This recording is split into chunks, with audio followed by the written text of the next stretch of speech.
നമസ്കാരം. ഇന്നത്തെ ന്യൂസ് പോഡ്കാസ്റ്റിലേക്ക് എല്ലാ ശ്രോതാക്കൾക്കും സ്വാഗതം. പോഡ്കാസ്റ്റുമായി ഞാൻ മയ്യ. ആദ്യമായി പ്രധാന ഓസ്ട്രേലിയൻ വാർത്തകൾ. പതിവ് പോലെ ലോകമെമ്പാടുമുള്ള വിശ്വാസികൾ ഈ വർഷത്തെ കണികാണലും കൈനീട്ടം കൊടുക്കലും ചേർന്നുള്ള വിഷു ആഘോഷം മേടമാസത്തിലെ ആദ്യ സൂര്യോദയം വരുന്ന ഏപ്രിൽ 15 തീയതി കൊണ്ടാടി. സാധാരണയായി എല്ലാ വർഷവും മേടമാസം 1 തീയതിയാണ് വിഷു ആഘോഷിക്കുന്നത്. ഓസ്ട്രേലിയൻ പ്രവാസി വിശ്വാസികൾ ഇത്തവണയും വിഷു ആഘോഷങ്ങൾ സദ്യവട്ടങ്ങളും സാംസ്കാരിക പരിപാടികളും നടത്തി മുന്നേറുകയാണ്. രാജ്യത്ത് പെട്രോൾ ഡീസൽ വാഹന വിൽപ്പന സ്തംഭിച്ചു. ഇലക്ട്രിക് കാറുകളുടെ വിൽപ്പന റെക്കോർഡിലേക്ക് കുതിക്കുന്നു എന്നാണ് റിപ്പോർട്ടുകൾ സൂചിപ്പിക്കുന്നത്. അമേരിക്ക തുടങ്ങിവെച്ച യുദ്ധത്തെ തുടർന്ന് ഇന്ധനവില ഉയർന്നതിന്റെ അടിസ്ഥാനത്തിലാണ് ഈ വിലവർധനയുടെ കാരണം.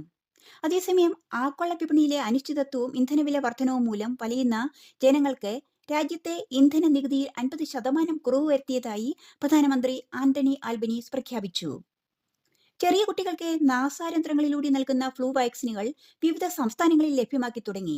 ഫ്ലൂമിസ്റ്റ് എന്ന സ്പ്രേ വാക്സിൻ ചെറിയ കുട്ടികൾക്ക് കൂടുതൽ നൽകി കൂടുതൽ ആരോഗ്യ സുരക്ഷ നൽകുക എന്നതാണ് ഈ പ്രൊജക്ടിന്റെ പ്രധാന ലക്ഷ്യം.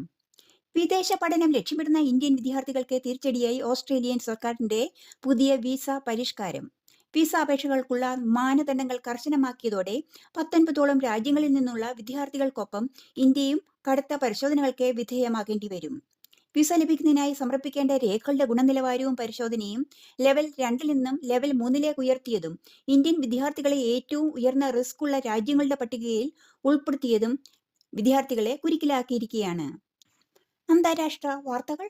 പശ്ചിമേഷ്യൻ സംഘർഷത്തിനിടെ കടൽ പാതയിലൂടെയുള്ള ഗതാഗതം പുനഃസ്ഥാപിക്കുവാൻ ഇറാൻ ആഗ്രഹിക്കുന്നുണ്ടെങ്കിലും അവർ തന്നെ പാകിയ മൈനുകളുടെ കൃത്യമായ സ്ഥാനം അറിയാത്തതും അവ നീക്കം ചെയ്യുവാനുള്ള സാങ്കേതിക ശേഷിയില്ലാത്തതും തിരിച്ചടിയാകുന്നതായി ദ ന്യൂയോർക്ക് ടൈംസ് റിപ്പോർട്ട് ചെയ്തു.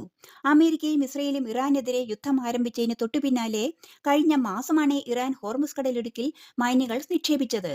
ചെറുകപ്പലുകൾ ഉപയോഗിച്ച് അശാസ്ത്രീയമായാണ് ഇറാൻ മൈനുകൾ പാകിയതെന്ന് US നേരത്തെ തന്നെ നിരീക്ഷിച്ചിരുന്നു. ഇറാനുമായി സമാധാന ചർച്ചകൾ ആരംഭിക്കുക എന്ന ലക്ഷ്യത്തോടെയുള്ള ഉന്നതതല അമേരിക്കൻ പ്രതിനിധി സംഘത്തെ നയിക്കുവാൻ US vice president JD Vance വെള്ളിയാഴ്ച പാകിസ്ഥാനിലേക്ക് പുറപ്പെട്ടിരുന്നു. ആഗോള ടെക് ലോകത്ത് ഒരു പ്രധാന മാറ്റം യൂറോപ്പിൽ ആരംഭിക്കുന്നു എന്ന് റിപ്പോർട്ടുകൾ. ഇതുപ്രകാരം ഫ്രാൻസ് തങ്ങളുടെ സർക്കാർ കമ്പ്യൂട്ടറുകളിൽ നിന്നും മൈക്രോസോഫ്റ്റ് വിൻഡോസ് ഘട്ടം ഘട്ടമായി ഒഴിവാക്കി ഒരു ഓപ്പൺ സോഴ്സ് ഓപ്പറേറ്റിംഗ് സിസ്റ്റമായ ലിനക്സിലേക്ക് മാറാൻ ഒരുങ്ങുകയാണ്. ഈ തീരുമാനം ഒരു സോഫ്റ്റ്വെയർ മാറ്റുന്നത് മാത്രമല്ല, ഫ്രാൻസ് തങ്ങളുടെ ഡിജിറ്റൽ ലോകത്തിന്റെ നിയന്ത്രണം ഏറ്റെടുക്കുവാനും അമേരിക്കൻ ടെക് കമ്പനികളെ ആശ്രയിക്കുന്നത് കുറയ്ക്കുവാനും രാജ്യം സ്വന്തം ഡാറ്റയിലും ഡിജിറ്റൽ സിസ്റ്റങ്ങളിലും സ്വന്തം അധികാരം സ്ഥാപിക്കുവാനും തന്മൂലം സാധിക്കും. ഈ പദ്ധതി പ്രകാരം എല്ലാ സർക്കാർ വകുപ്പുകളും ക്രമേണ വിൻഡോസിൽ നിന്നും ലിനക്സിലേക്ക് മാറുമെന്നാണ് പ്രതീക്ഷ. പ്രധാന മുൻ വ്യവസ്ഥകൾ പാലിക്കുന്നവരെ ഇറാൻ ചർച്ചകളിൽ ഏർപ്പെടില്ലെന്ന് പാർലമെന്റ് സ്പീക്കർ മുഹമ്മദ് ബക്കർ പറഞ്ഞു. ലെബനിൽ വെടിനിർത്തലും ടെഹ്റാന്റെ തടഞ്ഞുവെച്ച സ്വത്തുക്കൾ വിട്ടയക്കലും ആദ്യം സാധിക്കണമെന്ന് അദ്ദേഹം നിർബന്ധം പിടിക്കുന്നും ഉണ്ട്.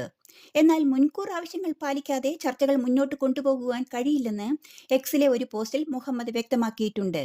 15 വയസ്സിൽ താഴെയുള്ള കുട്ടികൾക്ക് സോഷ്യൽ മീഡിയ ഉപയോഗിക്കുന്നതിന് കർശന വിലക്കേർപ്പെടുത്തുവാൻ ഒരുങ്ങി ഗ്രീസ്. കുട്ടികളിലെ മാനസികാരോഗ്യ പ്രശ്നങ്ങളും ഉറക്കമില്ലായ്മയും സോഷ്യൽ മീഡിയയോടുള്ള അമിതമായ ആസക്തിയും കണക്കിലെടുത്താണ് ഈ നിർണായക തീരുമാനമെന്ന് ഗ്രീക്ക് പ്രധാനമന്ത്രി അറിയിച്ചു. 2027 ജനുവരി 1 മുതലാണ് ഗ്രീസിൽ ഈ സോഷ്യൽ മീഡിയ വിലക്ക് നടപ്പിലാക്കുക. സോഷ്യൽ മീഡിയ പ്ലാറ്റ്ഫോമുകളിൽ ഉപയോക്താക്കളുടെ പ്രായം 6 മാസം കൂടുമ്പോൾ പുനഃപരിശോധിക്കണമെന്ന കർശന നിർദ്ദേശവും സർക്കാർ മുന്നോട്ട് വെക്കുന്നുണ്ട്. ഇത് ലംഘിക്കുന്ന പ്ലാറ്റ്ഫോമുകൾക്ക് വലിയ തുക പിഴ ചുമത്തും എന്നാണ് അറിയുവാൻ സാധിക്കുന്നത്. 50 വർഷത്തെ ഇടവേളയ്ക്ക് ശേഷം മനുഷ്യനെ വീണ്ടും ചന്ദ്രന്റെ പരിസരത്തെത്തിച്ച നാസയുടെ ആർടെമിസ് 2 ദൗത്യം വിജയകരമായി പൂർത്തിയാക്കിയ ബഹിരാകാശ യാത്രികരെ അഭിനന്ദിച്ച് American president Donald Trump.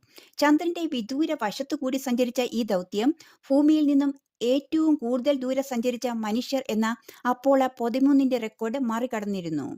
Read Wiseman, Victor Glover, Christina Koch, Jeremy Hansen എന്നിവരായിരുന്നു ഈ ചരിത്ര ദൗത്യത്തിലെ അംഗങ്ങൾ. തെക്കേ ഇന്ത്യൻ വാർത്തകൾ. കേരളത്തിൽ നിയമസഭാ തെരഞ്ഞെടുപ്പിൽ 78% പോളിംഗ് രേഖപ്പെടുത്തി. 2021 നിയമസഭാ തെരഞ്ഞെടുപ്പിനേക്കാൾ 4% കൂടുതലാണിത്. ഭരണകക്ഷിയായ LDF തുടർച്ചയായ 3-ാം തവണയും അധികാരത്തിലെത്തുമോ? പ്രതിപക്ഷമായ UDF തിരിച്ചുവരവ് നടത്തുമോ? അതോ പരമ്പരാഗതമായി ഒരു ദ്വിമുഖ മത്സരമായി നിലനിൽക്കുന്നതിൽ BJP കടന്നു വരുമോ എന്ന് നിർണയിക്കുന്ന നിർണായകമായ ഒരു വോട്ടെടുപ്പാണ് കേരളം ഇക്കുറി കണ്ടത്. ചില സ്ഥലങ്ങളിൽ ചെറിയ സാങ്കേതിക പ്രശ്നങ്ങൾ ഒഴിച്ചാൽ പോളിംഗ് പ്രക്രിയ ഏറെക്കുറെ സമാധാനപരമായിരുന്നു എന്നാണ് റിപ്പോർട്ട്. സംസ്ഥാനത്തെ നിയമസഭാ തെരഞ്ഞെടുപ്പ് പ്രക്രിയയിൽ സിനിമാ താരങ്ങളായ രമേശ് പിഷാരടി, കെ.ബി. ഗണേഷ് കുമാർ, മേജർ രവി, അഞ്ജലി നായർ തുടങ്ങി 8ഓളം സിനിമാ താരങ്ങൾ ഇത്തവണ വിവിധ മണ്ഡലങ്ങളിലായി ജനവിധി തേടി. തങ്ങളുടെ സമ്മതിദാനാവകാശം വിനിയോഗിക്കുവാൻ നടന്മാരായ മോഹൻലാലും മെഗാസ്റ്റാർ മമ്മൂട്ടിയും വോട്ടിംഗ് കേന്ദ്രത്തിൽ എത്തിയിരുന്നു. കനത്ത ചൂടിന്റെ പശ്ചാത്തലത്തിൽ സംസ്ഥാനത്തെ 12 ജില്ലകളിൽ ജാഗ്രതാ നിർദ്ദേശവുമായി കാലാവസ്ഥാ വകുപ്പ്. പാലക്കാട് ജില്ല ഉൾപ്പെടെ ഇനിയും ചൂട് കൂടുതൽ ആവാൻ ആണ് സാധ്യതയെന്ന് കേന്ദ്ര കാലാവസ്ഥാ വകുപ്പ് അറിയിക്കുന്നു.